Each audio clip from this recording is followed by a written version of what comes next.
So most of you guys already know that I do most of my video shooting with this guy, which is the Blackmagic Pocket Cinema Camera 4K, which makes me have to use a monitor because this camera, like a lot of cameras, doesn't have a flip up or swivel out screen. Well, I'm going to be walking you guys through why I love this monitor so much, especially because it's such an inexpensive price for a great touchscreen monitor.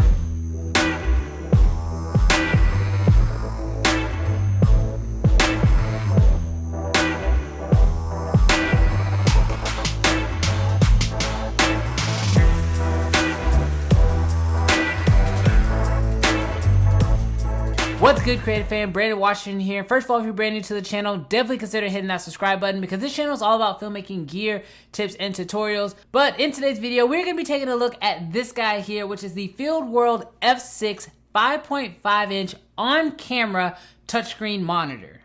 Now for the price, this monitor gives you a lot of different things. First of all, it's going to allow you to actually put 3D LUTs on here. This thing can also charge your camera. It accepts both Canon LP batteries and Sony NP batteries.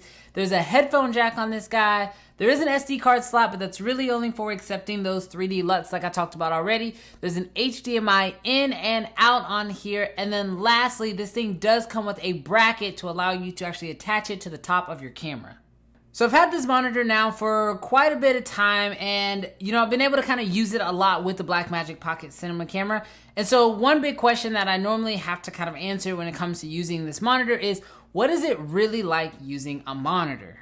Well, as I mentioned already, this is a touchscreen monitor, so there is a dial on the top of this guy that allows you to navigate through the menus, but most of your interaction with this monitor is going to come from the touchscreen. Now, the touchscreen is really the easiest way to actually use this thing in order to make changes, in order to actually be able to dial in your settings just the way you want, or be able to access certain monitoring features. That's all going to come through the touchscreen. Now, I will say that the dial really does come in handy if you are having to increase your brightness and you're actually having to move up by incremental numbers, because, well, you don't really want to sit there and tap, tap, tap, tap, tap on the screen in order to actually do that.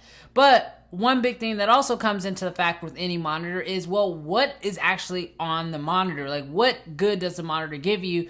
And I will say that even though the Blackmagic does output a lot of these great features, it is nice to find that these things are going to be inside of the monitor as well. Things like zebras and false color and zooming, which is really, really helpful if you want to be able to zoom in to make sure your focus is perfect. And there's a lot of different, things that you basically would expect to find inside of this monitor. Now, one thing I thought was pretty interesting with the way that the settings and the way the monitor is set up is that each side of the monitor does something different if there's nothing on the screen. So if you're not in your menus for whatever reason, if you were to drag your finger from top to bottom on the left side, that's going to actually allow you to change things like your volume. And then if you drag your finger on the right side, that's going to allow you to change your brightness. Now, if there is nothing on the screen and you use your scroll wheel, you can actually kind of set that up in the settings, whether you want it to actually change your volume or your brightness, which is, in my opinion, I wish I could actually convert it to do something totally different than volume or brightness, because it seems a little redundant to actually have it on both of them. Now, when it comes to the image quality that you're actually getting on the monitor, this monitor does say that it is a 4K monitor, but I will tell you that what you're actually going to see back on the screen is only 1080. And that's because it can accept a 4K signal, but the screen itself is only going to display in 4K. But honestly, I found that that is more than enough for this type of screen. I mean, the fact of how clear and how good everything looks on this monitor is really, really, it just speaks volume to how good this monitor really is. The other thing that I really liked was that you can go in and dial in your settings as far as the color to make sure that it matches to your camera's settings, so that way you're not trying to change your white balance or trying to change any settings on your camera thinking that your image looks off. It will allow you to actually make sure that this monitor matches to your camera screen as best as possible. But right out of the box, I found that it was actually already pretty well dialed in. I didn't have to make any major changes. I found that initially it was a little overly saturated, but I was able to just switch to another one of the actual preset modes, and that pretty much fixed all the issues that I had.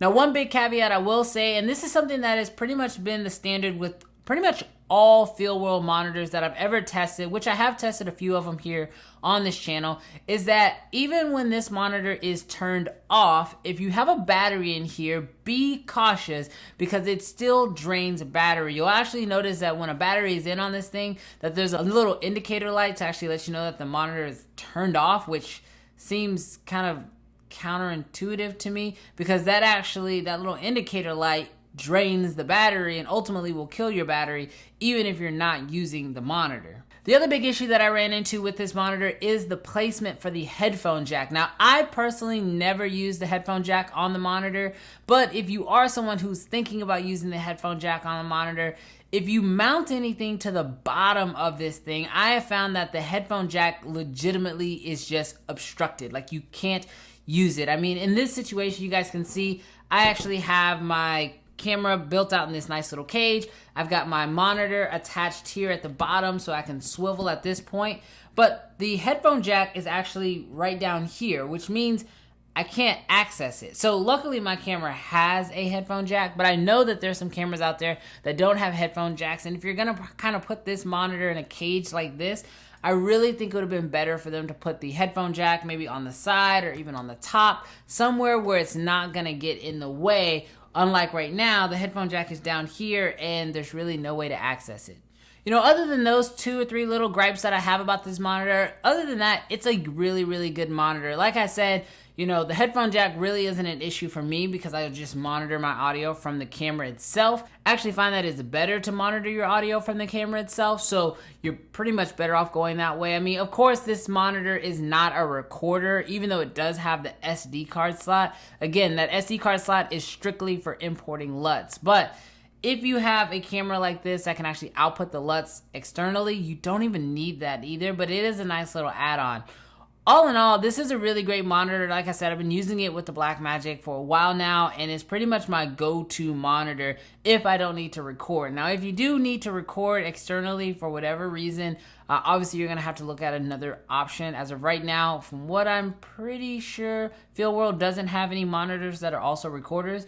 But if you are someone who's been looking at something like the small HD monitors and you're thinking, wow, those are really good, they seem awesome, but they're a little on the pricier side, the Feelworld monitors are a great solution if you're trying to save a couple bucks on your monitor. But that's just my thoughts, that's just my opinions. Let me know what you guys think down below. If you are someone who uses a monitor, if you've been thinking about picking up a monitor, do you think the touchscreen is just a gimmick? Are you okay with just buttons? I'd really love to know what you guys have to think down below in the comments. But thank you guys so much for checking out this video. Also, check out some of the other videos that I recently just put out talking about the Blackmagic and some of the past videos I did on other budget-friendly monitors. And I'll catch you guys in the next video. Peace.